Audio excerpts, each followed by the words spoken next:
Bonjour à tous, après notre prise en main du Flex, le moment est venu de passer au test complet et donc de nous pencher sérieusement sur la surcouche mais également sur les applications développées par LG. Il y en a un certain nombre, on ne va pas toutes les passer en revue, je vous rassure, mais on va quand même se pencher sur les outils les plus intéressants. Alors déjà, on va déverrouiller le terminal avec le fameux Knock-on. Voilà. Donc l'écran de verrouillage il est assez simple, on a l'heure, la date, les données habituelles. On fait un glissement et on arrive directement sur l'écran d'accueil. Alors comme à chaque fois avec Android, on a bien évidemment plusieurs écrans d'accueil qui vont nous permettre d'organiser nos applications comme on l'entend, d'ajouter des widgets, des raccourcis, ce genre de choses. On commence tout de suite par le centre de notification. Alors au niveau du centre de notification, eh bien on a à peu près la même chose que sur le G2. C'est-à-dire tout là-haut nous allons retrouver l'heure, la date, ainsi qu'un bouton permettant d'accéder directement aux paramètres. Ensuite en dessous nous aurons une barre horizontale regroupant différents raccourcis. Des raccourcis qui vont nous permettre d'accéder rapidement aux différents réglages. On va pouvoir activer ou désactiver le Wi-Fi, le Bluetooth, le vibreur, les données, le Q-Slide, donc ça on verra après comment ça fonctionne. Un peu plus bas on a une autre barre horizontale qui regroupe cette fois-ci les Q-Slide Apps. Alors qu'est-ce que c'est? Eh bien ce sont des applications qu'on va pouvoir ouvrir en mode fenêtré. Le petit bémol, c'est que toutes les applications ne sont pas compatibles avec ce mode de visualisation et on pourra uniquement s'appuyer sur les applications mises au point par LG. On aura le lecteur vidéo, le navigateur internet, la fonction téléphone, la messagerie, l'agenda, les emails, le mémo, le gestionnaire de fichiers, la calculatrice. Si on a besoin de réorganiser ce menu, on pourra taper sur le bouton modifier. Et là, on sera automatiquement renvoyé sous la fenêtre des paramètres et on pourra lui dire par exemple qu'on n'a pas envie d'afficher le téléphone. Ensuite, en dessous, nous avons un curseur pour régler la luminosité de l'écran. Et évidemment, juste à côté, nous avons une case à cocher pour activer la luminosité automatique, auquel cas, c'est le téléphone qui procédera tout seul à ce réglage sans aucune intervention de notre part. Après on a la même chose pour le son, donc on peut passer en mode vibreur ou augmenter le volume sonore au choix. Et puis on a une petite roue crantée qui nous permet de faire apparaître un menu pour gérer plus finement le son. Et là on va pouvoir aller taper sur le volume sonore des sonneries, des notifications, des touches. Et le dernier c'est tout ce qui concerne la musique, les vidéos, les jeux et les autres médias. Après, nous avons évidemment la liste de toutes les notifications qui sont générées par les applications installées sur le terminal. On peut les effacer en tapant sur le bouton dédié. Et donc, dans ce cas-là, on vide le centre de notification. Après, nous avons également la réorganisation des écrans d'accueil. Donc là, c'est pas compliqué. On fait un pinch to zoom inversé. Donc un pinch to dézoom, on va dire. Et on arrivera sur un nouvel écran qui présente les différents écrans d'accueil. On pourra définir l'écran d'accueil par défaut en tapant sur ce bouton-là. Et puis on pourra après se déplacer rapidement d'un écran d'accueil à un autre. On aura même la possibilité d'en créer un nouveau si besoin est, avec un maximum de 7 écrans d'accueil. Ensuite, qu'est-ce que nous avons d'autre? Eh bien, nous avons la fenêtre dédiée aux applications. Donc ça, c'est quand même assez standard. On a à peu près la même chose sur toutes les surcouches. Il n'y a que celle de Sony qui change un petit peu puisqu'on a une barre latérale qui peut apparaître sur la gauche et qui nous permet de naviguer plus rapidement entre les différentes applications, de mettre en place des filtres et ainsi de suite. Ce qu'on peut quand même dire, c'est que là-haut, nous aurons deux onglets pour switcher entre les applications et les widgets. Ici, nous avons la recherche. Donc, dans ce cas-là, on tape une lettre ou quelques lettres et on va avoir toutes les applications ou tous les widgets concernés. Et puis on aura ici un bouton pour supprimer des widgets ou des applications. Si par exemple je vais me débarrasser de l'action Apex, du widget action Apex, eh bien je tape sur la petite croix, je valide en tapant sur OK et le widget sera supprimé ou ne sera pas. Il faut taper sur désinstaller bien sûr et ensuite sur oui. Et là après, on va pouvoir dégager le widget et il disparaîtra de la liste. Après, au niveau des applications, comme je le disais au début de cette vidéo, on a pas mal de choses. Alors, ce qu'on peut remarquer déjà, c'est qu'au niveau des pictogrammes, on n'a pas la même chose que sur le G2. Cette fois-ci, LG a opté pour des visuels un peu plus dépouillés, un peu plus minimalistes, un peu plus flat, en fait. Donc, c'est pas très étonnant dans le sens où le flat design est très à la mode en ce moment, et depuis quelques temps avec Windows Phone et notamment iOS 7. Donc LG a décidé de faire à peu près la même chose avec le Flex, et on a donc des icônes qui sont, ma foi, pas vilaines à regarder. Après, au niveau des applications, on a l'agenda qui est très bien pensé avec une fenêtre qui est découpée en 2 zones. Là-haut, on verra bien tout l'agenda global, mensuel. Et en dessous, on pourra naviguer et aller chercher eh bien, tous les rendez-vous qui ont été paramétrés. On a la vue planning, on a la vue semaine aussi bien sûr, et on a la vue jour. Donc on va pouvoir comme ça eh bien, aller chercher plus facilement les différentes entrées qui ont été ajoutées à l'agenda. Je peux évidemment agrandir l'écran du dessous en glissant la tirette vers le haut. J'ai des icônes ici qui vont me permettre de démarrer l'application en QSlide Apps. Donc là, on passe en mode fenêtré. On va pouvoir déplacer la fenêtre sur l'écran pour la garder affichée. On va pouvoir réduire son opacité grâce à cette tirette et on va pouvoir la fermer en tapant sur la croix. Puisqu'on en parle par rapport au QSlide Apps, eh bien, il faut quand même préciser qu'on ne peut pas afficher non plus de 10 000 fenêtres sur l'écran. On est limité en réalité, si je ne me trompe pas, à 2 fenêtres, pas plus. Et là, si je veux en ouvrir une 3e, il me dit que le nombre maximum de fenêtres a déjà été ouvert ou ouverte. On a l'alarme, l'horloge, donc ça c'est standard, hein. On va pouvoir globalement accéder aux alarmes, aux minuteurs, aux fuseaux horaires ou au chrono. Bon, ça c'est des fonctions qu'on retrouve sur toutes les plateformes mobiles du marché. Ensuite, nous avons donc l'application appareil photo. On peut quand même s'y attarder rapidement, même si elle fera l'objet d'une rubrique spécifique dans le test qui sera publié sur la Fredzone. Cette application joue la carte du minimalisme. Ici, donc en bas ou à droite, hein, selon la façon dont on tient le téléphone, on va pouvoir basculer entre le mode photo et le mode vidéo. On aura le déclencheur et on aura la vignette représentant la dernière photo ou la dernière vidéo capturée. Ici, on a un autre menu qui va nous servir à gérer le flash. On va pouvoir le désactiver ou le laisser en automatique. On pourra aussi changer la caméra et basculer sur la caméra frontale, par exemple. Et on pourra aller chercher les différents modes. Alors là, évidemment, tout dépendra de ce qu'on veut faire. Pour les vidéos, on aura accès à 4 modes. Pour les photos de tête, on devrait avoir accès à une quinzaine de modes différents. On retrouve à peu près toujours la même chose, hein. On a un mode normal, un mode pour les portraits, un mode pour le double appareil photo, un mode de nuit et ainsi de suite. Et puis ici, avec le petit écrou, on a accès aux fonctions avancées et on va pouvoir notamment activer ou désactiver la capture vocale, modifier la luminosité, changer la résolution de l'image, aller taper dans la balance des blancs, dans les effets de couleur, le minuteur et ainsi de suite. Alors ce qui est quand même intéressant, c'est que par rapport à la fonction vidéo, on a pas mal de modes différents et on a notamment un mode, alors là évidemment j'ai pas sélectionné la bonne caméra, donc je re-switch, voilà. Et nous aurons donc un mode en UHD capable d'enregistrer des vidéos en 3840 pixels de large par 2160 pixels de haut, ce qui est quand même assez sympathique.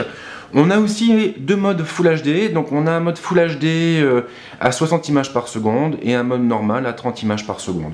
Donc là on a quand même des possibilités qui sont assez intéressantes et que nous n'avions pas avec le G2. Donc ça c'était pour l'appareil photo. Ensuite, toujours dans les applications, bon, on a la calculatrice, hein, voilà, qui sert à faire des calculs. Elle porte bien son nom. On a aussi le carnet. Alors le carnet, bah, c'est tout simplement un carnet de notes qui va nous permettre de créer des choses, de créer des affiches, de créer des petites cartes, de dessiner et ainsi de suite. Donc on a différents modèles qui sont proposés. On va pouvoir aller chercher le modèle qui nous intéresse. Une fois qu'on aura trouvé le modèle qui nous intéresse, on tapera sur ce petit bouton pour passer en mode édition ou en mode lecture. Ça dépendra évidemment de ce qu'on avait avant. Donc en mode édition, on va pouvoir ajouter du texte, on va pouvoir aussi dessiner si on a envie avec le doigt. On va pouvoir gommer nos vilaines bêtises. On pourra insérer des images ou des vidéos ou du son ou enregistrer notre voix ou balancer des lieux, des événements qui proviennent de l'agenda. Et puis après on aura un bouton comme à chaque fois avec Android pour partager le contenu sur différents réseaux sociaux, sur différentes applications. Là tout dépendra de ce qui est installé sur votre terminal. Sur le mien, ma note, je vais pouvoir la pousser vers Dropbox, vers Anydo. Je vais pouvoir l'envoyer sur Google Drive, je vais pouvoir l'envoyer par email ou la stocker sur Evernote, la partager évidemment sur Twitter, Facebook et ainsi de suite. Donc ça, ce sont des options qu'on retrouve finalement un peu partout. Alors cette application, elle est pas mal foutue, c'est vrai. Maintenant, en ce qui me concerne, je préfère quand même ce qu'on a sur le Galaxy Note 3, puisque S-Note est pensé pour l'utilisation du stylet. Et c'est vrai que mine de rien, quand on doit griffonner, on est plus précis avec un stylet qu'avec nos gros doigts. Sinon, donc ça, Photo, Chrome sont des applications qui sont propres à Google. On a aussi un client mail. Je vous avouerai franchement que je ne l'ai pas utilisé. Je ne l'ai pas utilisé parce que j'ai pris l'habitude de travailler avec Gmail. Donc là, je ne peux pas vous dire vraiment ce que j'en pense. La galerie, eh bien, elle est assez bien pensée, tout en étant relativement succincte. Déjà, on aura un menu principal qui va nous permettre d'aller taper dans la galerie locale et donc d'aller chercher les médias qui sont stockés sur le téléphone, mais on pourra également aller chercher les médias qui sont stockés sur Picasa, sur les appareils à proximité si on a configuré quelque chose en réseau, ou sur Dropbox. Donc normalement dans ma galerie, je suis censé avoir des choses, mais là apparemment j'ai rien. Bon, j'ai peut-être fait un petit wipe avant de tourner la vidéo. Ici j'ai un bouton qui va me permettre de prendre une photo, donc là justement je vais prendre une photo avec l'appareil. Hop, voilà, je prends une magnifique photo du bazar qui est sur ma table. Et je retourne à la galerie. Et là il ne m'affiche absolument rien, ce qui est un petit peu dommage. Donc là je pense que je suis victime d'un petit bug. Ce qui arrive malheureusement parfois. Ouais. Bon, si je vais taper sur ma Dropbox, là ça va évidemment charger. L'application va aller chercher le contenu de mes différents dossiers. Donc il faut attendre un petit peu.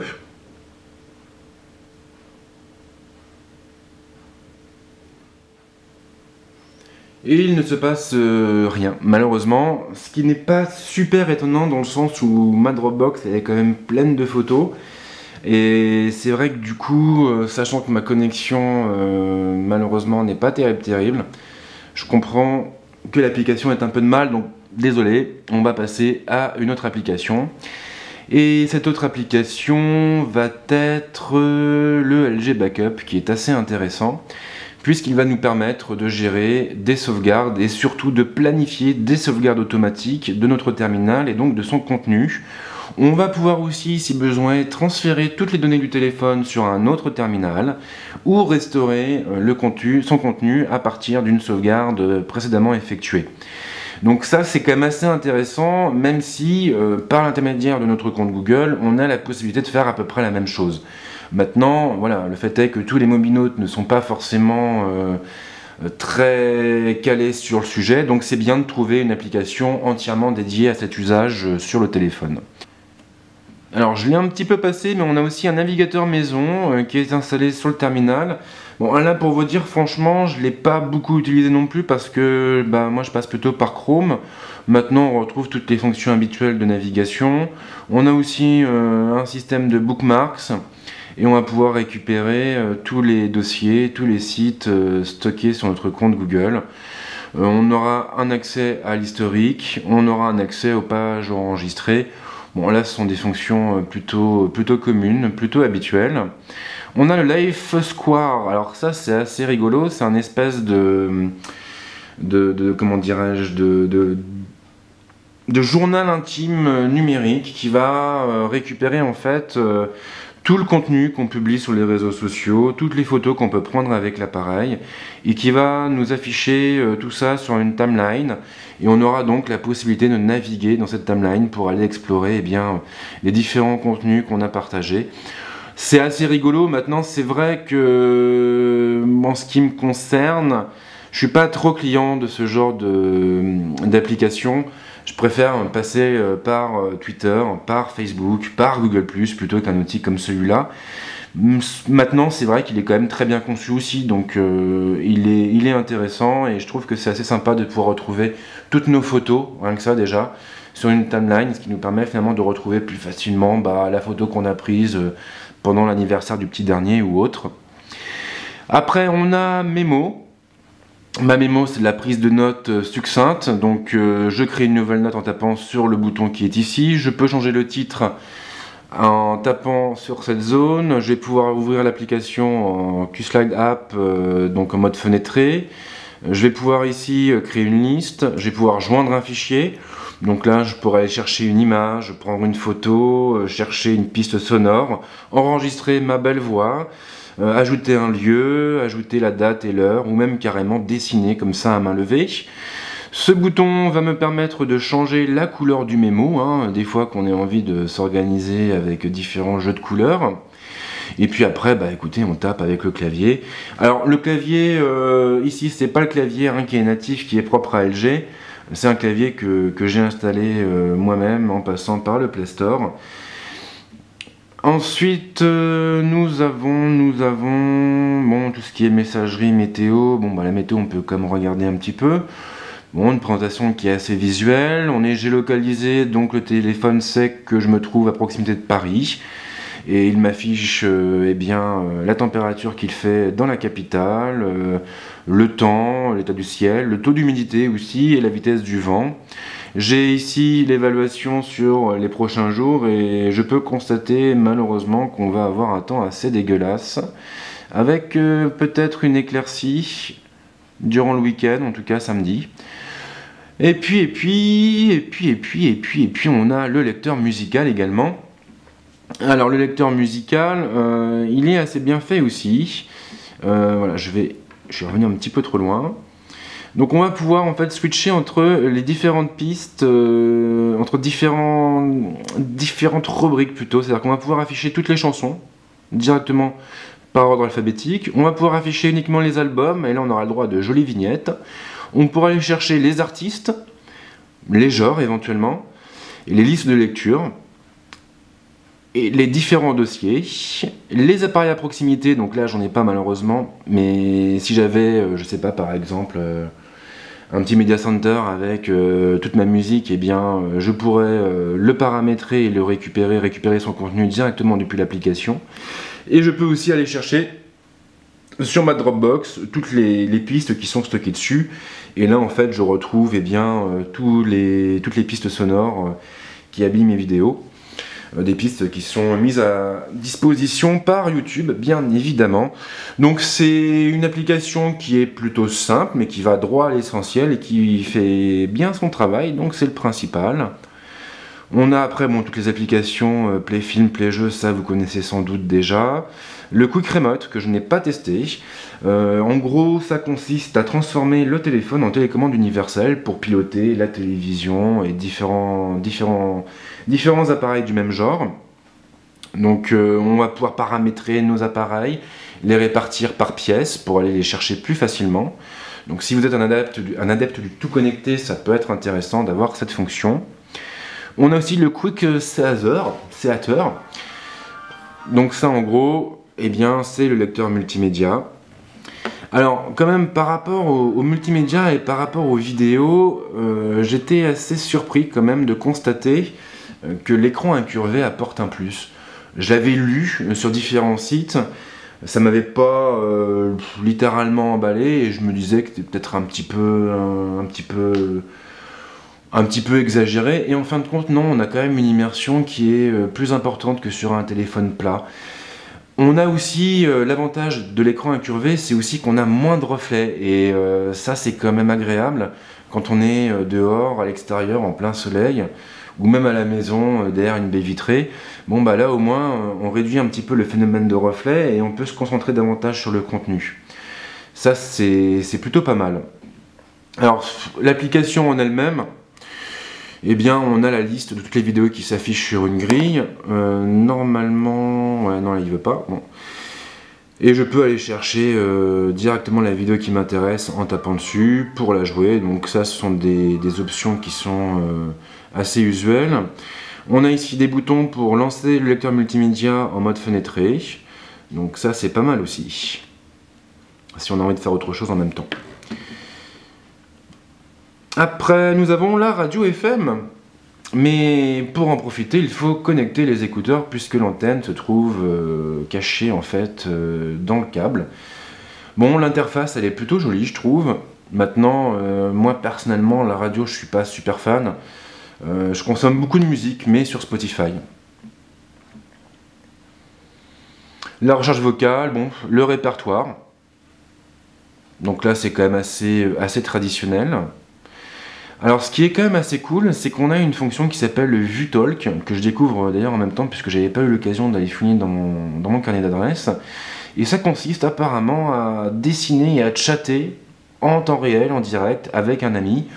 Donc c'est plutôt chouette. Bon, après c'est vrai qu'il y a des gens qui préféreront des outils comme Hangout, pour ne citer que lui, mais c'est bien que je le propose. Et puis on a la liste de tâches.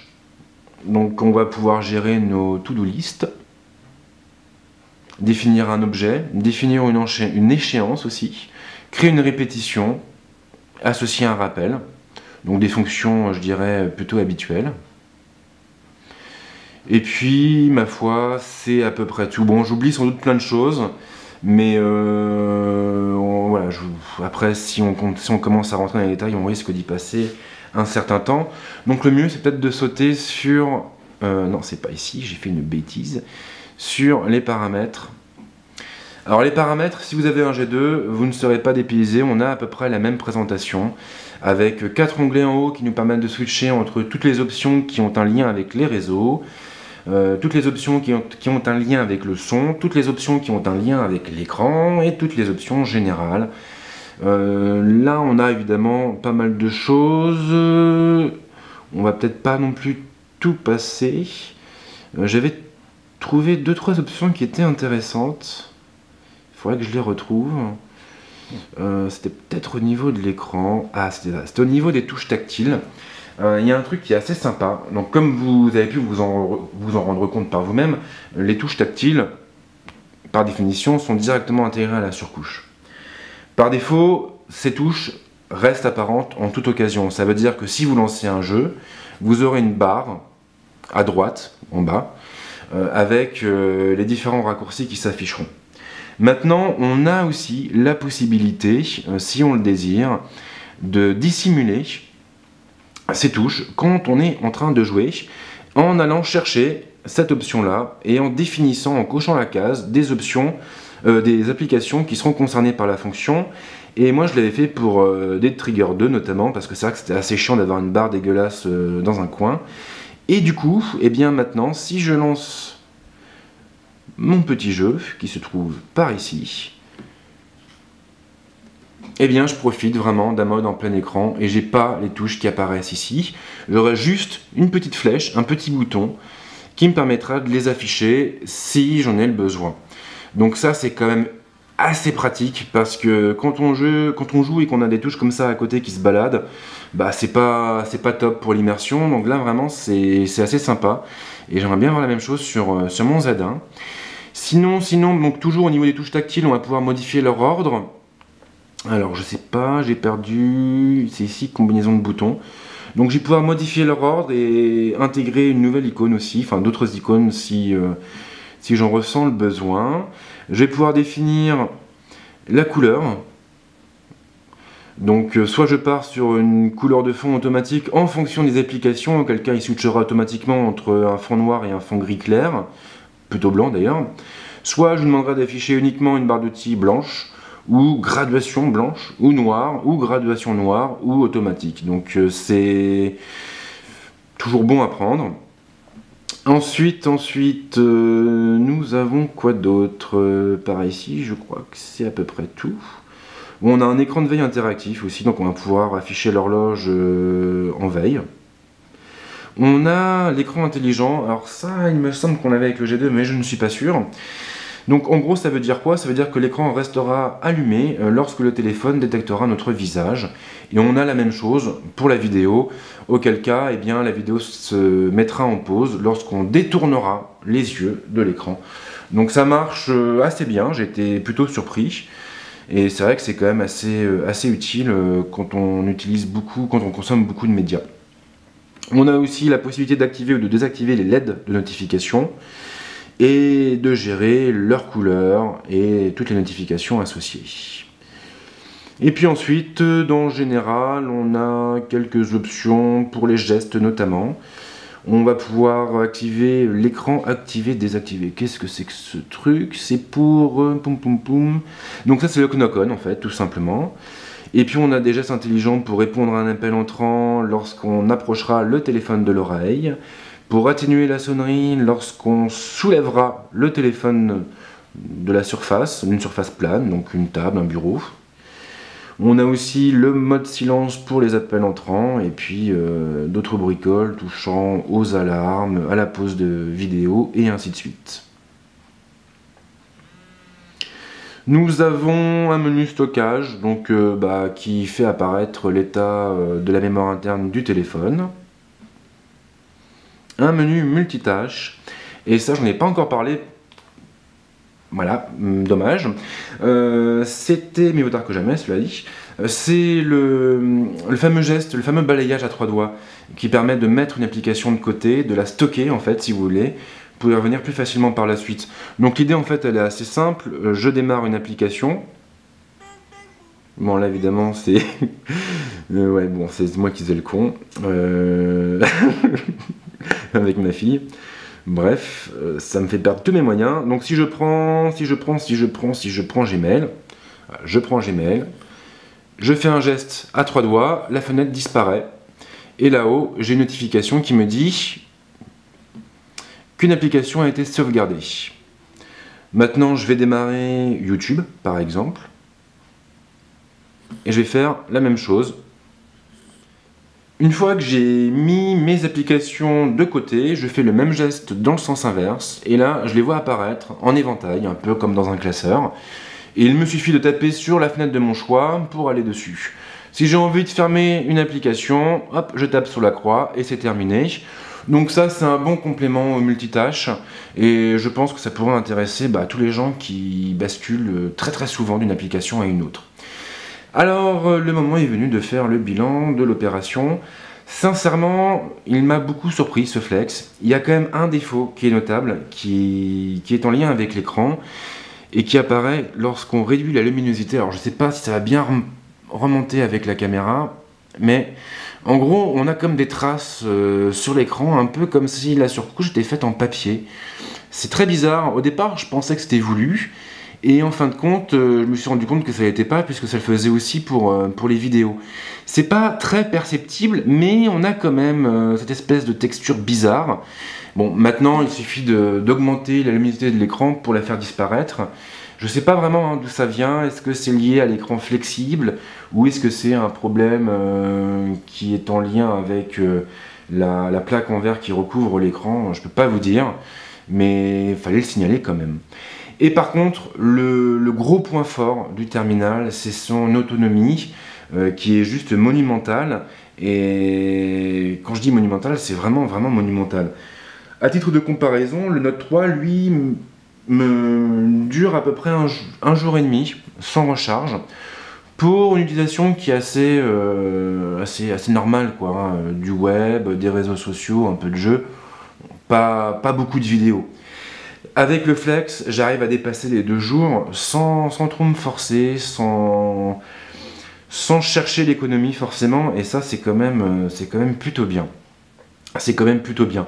Si vous recherchez une phablette endurante et que vous n'avez pas forcément besoin de stylet, je pense que le Flex peut être une alternative intéressante. Quoi qu'il en soit, si vous avez des questions, des remarques, des suggestions, ce que vous voulez, Les commentaires sont là pour ça. Et moi, je vous dis à très très vite pour une autre vidéo. Ciao!